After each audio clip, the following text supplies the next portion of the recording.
Are you currently having problems with your DeepSeek app not working on your iOS, so it's not working on your iPhone, and you want to be able to fix this? Well, then this video is going to be perfect for you, because in this video I'm going to show you exactly how I myself was able to fix it. So what I did firstly was that I closed my DeepSeek app, and instead I went into my settings app on my phone, and then I scrolled down in here until I can actually find where it says general. So click on general.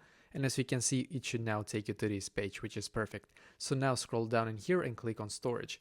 Now we're just going to wait a couple of seconds for this page to completely load, just so you know. And when it's done, what we're going to do, we're going to click on the search symbol in the top right corner. It's going to turn blue for you when everything in here is done loading, as you can see. So after it actually is blue, we're going to click on it, and then we're going to search for DeepSeek. So I'm just going to click on it now. Then search for DeepSeek and click on the app here, and then we're going to click on upload app, and once again click on upload app in here. Just wait a couple of seconds, and we're going to click on the blue button here again. Just wait for the app now to completely update to the absolute latest version. As you can see, for me it says waiting now, and it's just going to load now, as you can see, which is perfect. It's going to take you probably a couple of seconds for it to be done, and when it's done you can go back into the app.